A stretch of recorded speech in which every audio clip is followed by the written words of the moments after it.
I want to talk about faith as a long haul, and I want to talk about Sarah laughing. Imagine that first reading. The tents of the nomadic herders are pitched. There's good grazing here. There are a few trees for shelter, and 3 men come wandering towards the camp, and the old man waves them across to be welcomed. Out in the wilds, in the wilderness, the rule is that you look after strangers. You may need to be looked after one day yourself. So he honors them and sits them down in the shade of one of the trees and gets the team together to make a meal for them. There is a sense in the Hebrew tradition that the stranger is always a little sacred. Who knows what they might bring? Sarah, the old herder's wife, as is right in the presence of strangers, tucks herself away in the tent, but close enough to a gap so that she can hear and peek out to see what's going on. She's not sure if there are 3 of them or just one. It's oddly hard to tell. Then she feels like she's been seen when one of them talks about her. He says she'll be pregnant, and she blows her cover with a guffaw. Sarah is about 95 or so at this point in the story. Pregnant, she thinks? I don't think so, buddy. No. And then it felt like the Lord speaking right to her through the voice of one of the men. Why did you laugh? Don't you believe I can do this for you? No, I didn't laugh, she says, like a child caught with chocolate all over his face. It wasn't me. And the Lord replies, it was you. You did laugh. I remember a long time ago I remember this so vividly, like it was a real first experience of climbing a mountain in the Lake District in the northwest of England. Lucy, my wife, and I were in our early 20s. We were young and we were foolish. And we were on vacation in this lovely piece of English countryside. And we decided that we would walk up Scafell Pike, because it was the Lake and Peak District, and Scafell Pike was close to a parking place. And there was a little village where you could get tea and cookies afterwards, or maybe a pint of beer in the pub. In shorts and sandals, we set off. I often think, how frequently do you undertake projects without realizing how big they are? Scafell Pike didn't look very big from the car park, so off we went up this well-trodden path up the hill. And this particular mountain, not unlike other hard pieces of work, was deceptive. It wasn't quite clear what you were doing at the word go. Again and again, we'd look up the slope that we were walking up as the path zigzagged around. And just as the slope dipped away, you could see the sky, and we say, aha, the top is in sight. I think we said that about 15 times. Scafell Pike, like many mountains, is arranged in a series of sort of dips like this. It goes up and up and up. And you keep thinking you're nearly there, but you don't quite get there. We hadn't taken anything with us. We hadn't brought bottles of water, for instance, and I can remember sitting on some stones in one of these dips in the land before it goes up again, and there was a little tarn, a small lake of dark water. But it was so good to just scoop it up in my hands and drink it. And I was sitting there thinking, I can't do this. It's too hard. I just can't do this. But we went on. And every now and then, at this point, we'd pass people coming down the mountain. And they were wearing big boots. And they were wearing sensible clothes. And they were carrying backpacks full of, I don't know what, survival gear. And they looked at us with a degree of anxiety as we pressed on up, carrying absolutely nothing. It was too late to give up. We kept going. And then after we'd stopped saying, I think the top is in sight, suddenly we arrived at the top.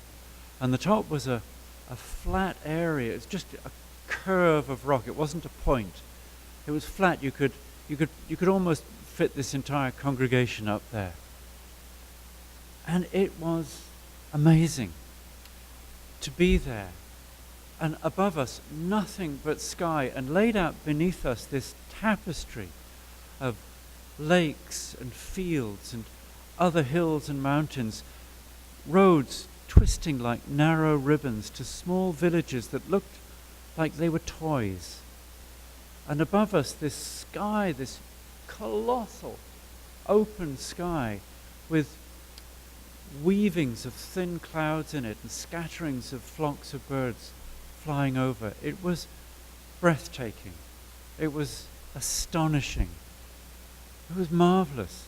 And it felt sacred. And all that Lucy and I could do was sit and look out in silence with foolish grins on our faces that didn't come off until hours later, well after we'd got our way back down the mountain. It was marvelous. The only real response was to smile and to laugh at the absurdity and the marvelousness of it. Back to the readings.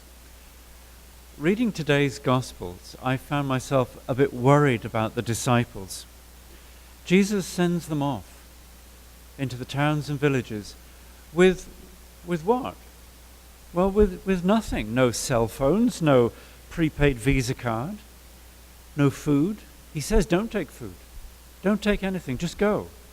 Go in your shorts and sandals, like those fools who went up that mountain. They are told that what they have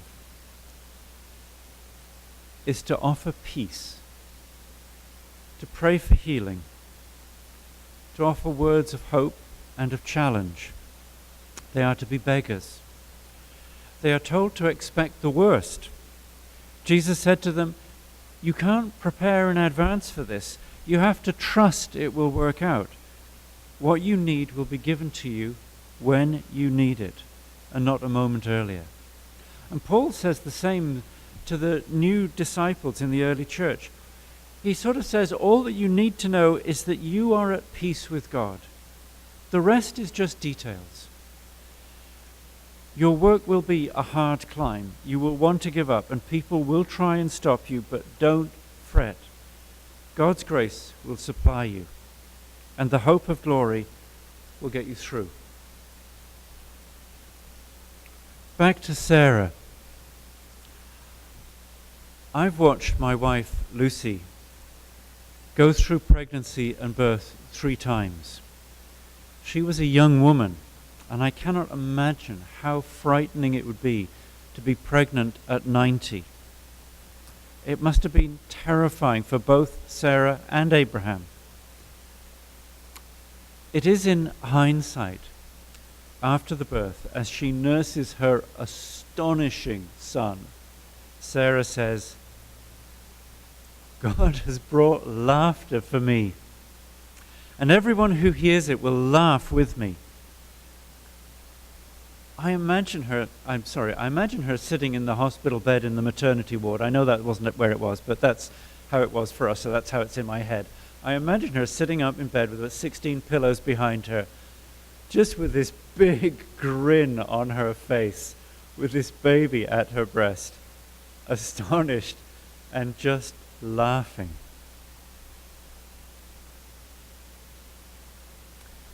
Do not turn away from the task because it seems too hard.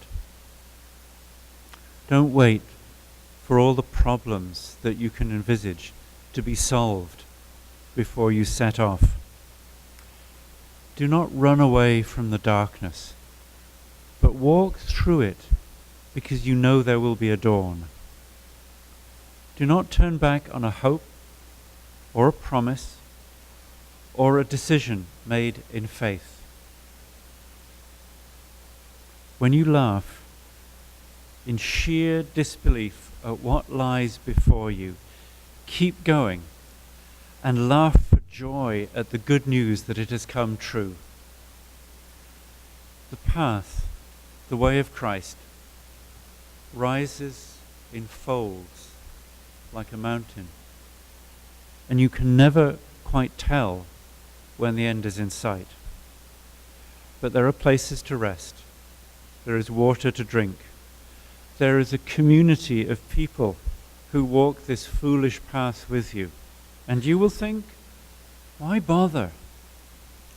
But at the top, there is something that only laughter and delight can really speak to. It is fulfillment.